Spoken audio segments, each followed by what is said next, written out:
बोलत म्हणे छत्रपती शिवाजी महाराजांच्या सैन्यामध्ये मुसलमान सैनिक होते. काय कोणाच्या पाकिस्तान मधला अब्बा मोजायला गेला होता काय? हे जे काय आज तुमच्या आजूबाजूला चालू आहे हे औरंगाबादचे पिल्लावळ आहेत, हे टिप्याचे पिल्लावळ आहेत. हे जे मदरसे आहेत या मदरशामधून बसून हे लोकांना हे शिकवतात, त्यांना काही शिक्षण देत नाहीत. खरं म्हटलं तर आयोजकांची थोडी जागा चुकली. थोडा अजून 3 किलोमीटर आतमध्ये घेऊन गेले असते तर अजून मजा आली असते.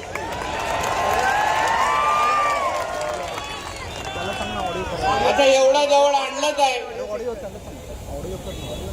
तर कुठेतरी थेट मुंब्राच्या चौकामध्ये ही सभा घेतली असती तर अजून मजा आली असती. कारण का शेवटी हे कोणाच्या अब्बाचा मुंब्रा नाही आहे, हे आमच्या हिंदू राष्ट्रामधले ही मुंब्रा देवी आहे. मुंब्रा देवी आणि म्हणून आम्हाला इथे सभा घेणं, आमच्या भगवादारी मुंब्रामध्ये जाऊन आमच्या या हिंदू भूमीवर छत्रपती शिवाजी महाराजांचा जयघोष करणं, यासाठी आम्हाला कोणाची परवानगीची गरज नाही. आणि म्हणून या निमित्ताने माझ्या अगोदर दोन्ही मान्यवरांनी थोडक्यात असली तरी आपल्या सगळ्यांमध्ये चांगली हवा भरलेली आहे.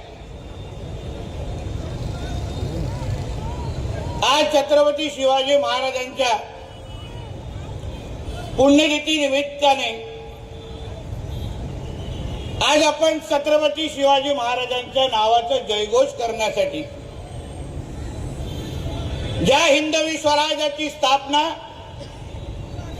आमच्या छत्रपती शिवाजी महाराजांनी केली त्या या हिंदू भूमीमध्ये आपण त्यांच्या विचार आणि त्यांनी दाखवलेल्या दिशा यावर विचार मांडण्यासाठी आपण सगळेजण इथे उपस्थित आहोत. छत्रपती शिवाजी महाराज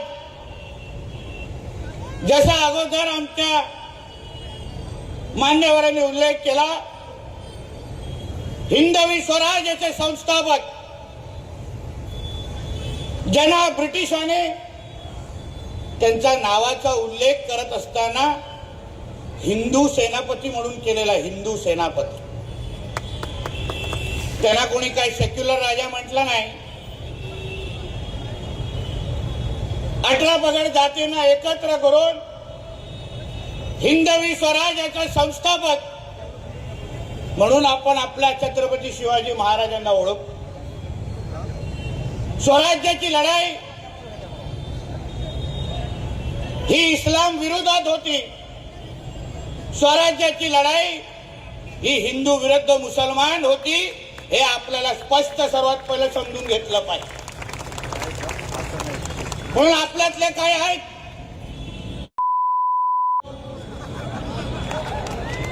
जे आम्हा लोकांना सल्ले देतात, जसा सगळा इतिहास त्यांनीच वाचलाय.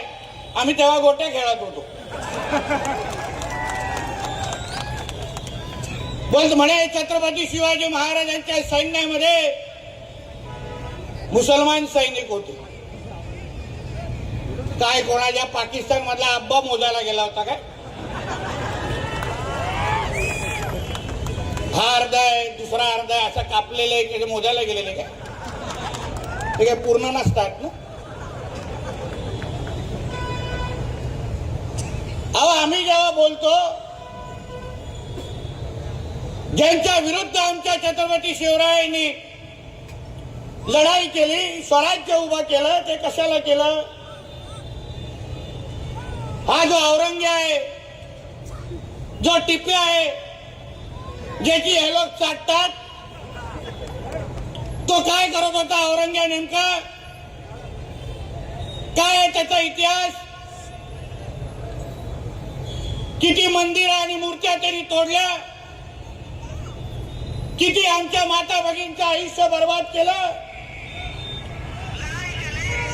तो अगर इस्लामचा धर्म वाढवण्याचा प्रयत्न करत नव्हता तर मग त्यांनी आपला हिंदू धर्म मिटवण्यासाठी त्यांनी का प्रयत्न करत होता.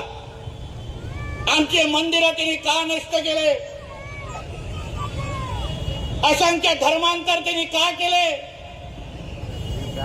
अगर स्वराज्याची लढाई ही इस्लाम विरोधात नव्हती, मग संभाजी राजांना मारत असताना त्या औरंग्याने त्यांच्याकडे काही दौलत मागितली नाही. औरंग्याने त्यांना फक्त सांगितलं, संभाजी तुम्ही फक्त तुमचा धर्म बदला, सगळा काय तुमच्या पायावर आणून ठेवतो. मग धर्माची लढाई नव्हती तर मग कुठली लढाई हो. हाच मुद्दा आपण समजून घेतला पाहिजे. हे जे काय आज तुमच्या आजूबाजूला चालू आहे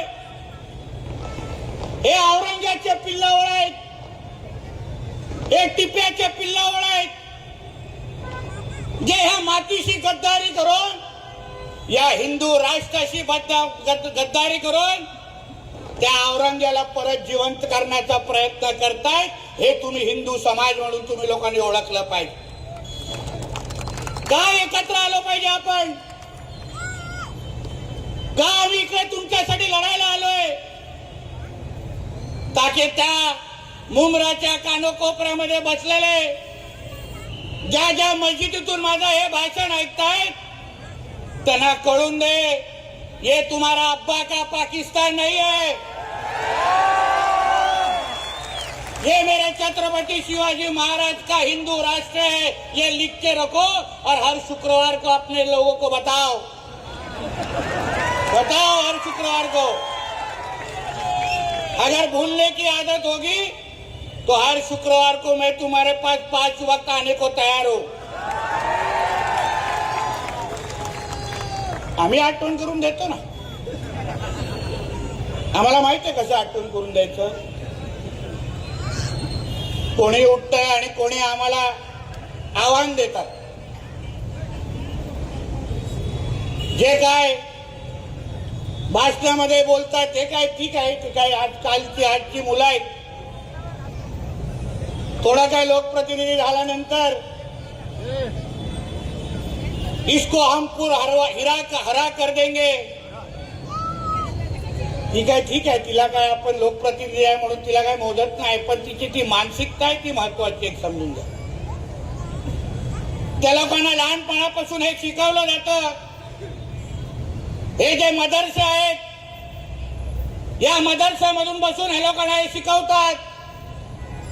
त्यांना काही शिक्षण देत नाहीत, डॉक्टर आणि इंजिनियर बनवत नाहीत. त्या मदरशामध्ये बसून फक्त आतंकवादी घडवले जातात आणि म्हणून यांच्या थोबड्यातून हे सगळे विचार बाहेर येतात. म्हणून त्याला वाटतं की इसको हरा कर देंगे. म्हणून तर मी त्या दिवशी बोललो ना, सर्वात पहिलं काम करायला पाहिजे ते सगळे मदरसे बंद करून टाका आणि हे सगळ्या आतंकवाद्यांना बाहेर काढा पाहिजे.